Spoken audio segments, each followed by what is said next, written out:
L'église est devenue un business aujourd'hui.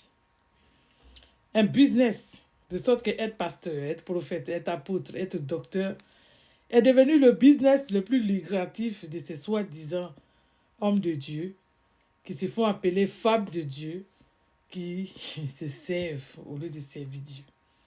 D'accord? Ils ont oublié par moments que Jésus a lavé les pieds de ses disciples. Ils construisent des églises où ils sont sur une estrade, avec des chaises dorées, des fauteuils dorés, et le peuple qui... Leurs sujets sont en bas, et ils les regardent depuis l'estrade. Ça fait pitié. Certains cachent la vérité pour pouvoir maintenir les enfants de Dieu dans la servitude. Pendant que, qu'est-ce que nous dit Galates 5, verset 1? C'est pour la liberté que Christ nous a affranchis. Demeurez donc fermes et ne vous laissez pas mettre de nouveau sous le joug de la servitude. Oui, ne te laisse pas mettre de nouveau sous le joug de la servitude. Parce qu'aujourd'hui, les pasteurs, tout ce qu'ils ont à faire, c'est de mettre les enfants de Dieu sous la servitude. Heureusement que Dieu, dans son amour inconditionnel pour ses enfants, il se réserve un reste.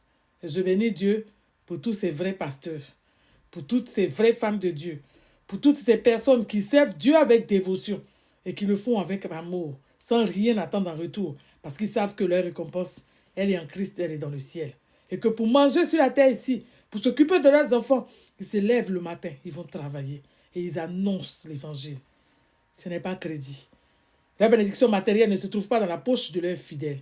Je viens te parler d'aujourd'hui d'une vérité qu'on te cache. Parce que c'est pour faire des séminaires inutiles. C'est pour donner les 5 clés, les 20 clés pour ouvrir des portes inutiles. C'est-à-dire que pour vous envoyer que des démons. De sorte que vous soyez dépendants d'eux. Mais je viens te t'annoncer la bonne nouvelle. La bonne nouvelle de la puissance du sang de Jésus. Oui, la puissance du sang de Jésus. Mon thème, c'est la puissance du sang de Jésus. La Bible dit dans Apocalypse 12, verset 11, que le diable a été vaincu par la puissance du sang de l'agneau. D'accord? Et c'est un fait. C'est factuel. Ça s'est passé il y a de cela des millions, c'est-à-dire que des milliers d'années. Ok? C'est un fait accompli. Mais le pasteur ne va pas te dire, il va te parler de Malachie 3, 10. Mais la malédiction liée à Malachie 3, verset 11 a été brisée par la victoire de Jésus sur la croix, la victoire de Jésus sur le diable. La Bible dit on l'a vaincu à cause du sang de l'agneau. Donc ce dont tu as peur pour tes finances, et tu penses qu'en donnant ta dîme, ça va te protéger, il n'y a que le sang de Jésus qui te protège. D'accord? Donc, celui qui dévore dans Malachie 3,